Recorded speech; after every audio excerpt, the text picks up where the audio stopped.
सलावत अल्लाह।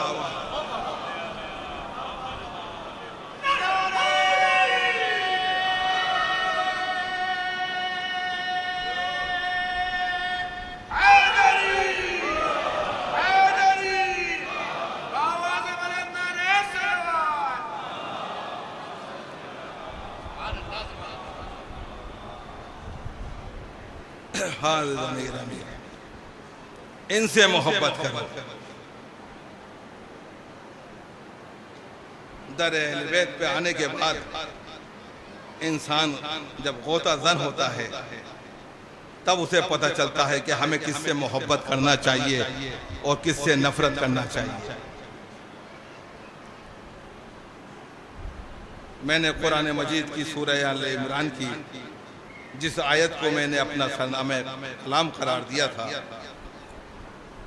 उसमें खालिक कायनात इरशाद फरमा रहा है, कह दो ए रसूल, अगर तुम अल्लाह से मोहब्बत करते हो तो तुम मेरी इत्तबा करो, मेरी पैरवी करो, मेरे बताए हुए अहकाम पे अमल करो, जो रसूल कहे उसे मानो। रसूल ने कहा अल्लाह है, हमने देखा, आपने देखा नहीं देखा, मगर माना। क्यों मान रहे हो? क्योंकि रसूल कह रहे हैं। हम तो सिर्फ रसूल को जानते हैं, हम तो रसूल को मानते हैं। रसूल ने कहा जन्नत है, हमने नहीं देखी, मगर माना। क्यों मान रहे हो? क्योंकि रसूल कह रहे हैं। रसूल ने कहा क़यामत आएगी, आई नहीं है भी आएगी। मान रहे हो या नहीं मान रहे? क्यों मान रहे हो? इसलिए मान रहे हो कि रसूल पे यकीन है, रसूल कह रहे हैं आएगी। बस जो जो रसूल कहे, मैं तो अपने लोगों से यही कहूंगा वही मानो। रसूल ने कहा अल्लाह है, हमने नहीं देखा मगर माना।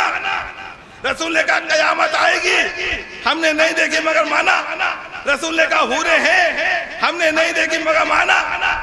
जो जो रसूल कहते गए हम उसको मानते चले गए। अब अगर रसूल किसी को 1.25 लाख हाजियों के मजमे में हाथों पे उठा के कह दे मन कुंतु मौला हो फहादा अली मौला, हम उसे कैसे ना माने? सलावत अला मुहम्मद।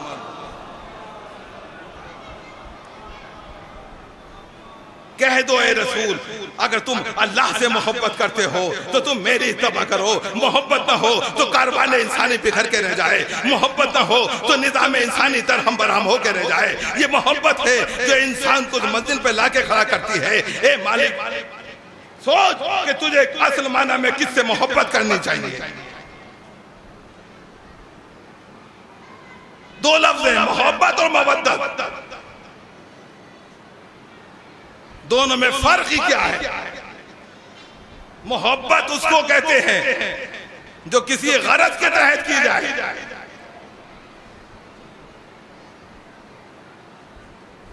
और मवद्दत जो बगैर गरज के इंसान के दिल में जगह पाले।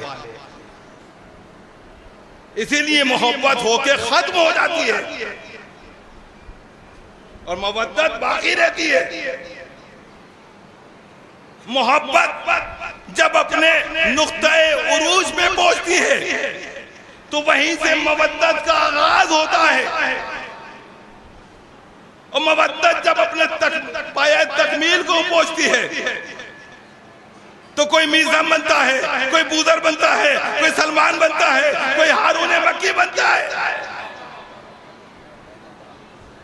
इनसे मोहब्बत करो। अगर ये एक जुमला कह देते हैं, दुनिया उसके ऊपर रिसर्च किया करती है क्या कहा था। अगर ये कह दे मशरिक में बैठे हुए आदमी को मगरिब में हम एक ही वक्त में दिखा भी सकते हैं, सुना भी सकते हैं, लेकिन उस वक्त के इंसान के जहन में ये बात नहीं आ रही थी जो ये बयान कर रहे हैं, क्योंकि गुफ्तगू जहनी सदा से बुलंद थी।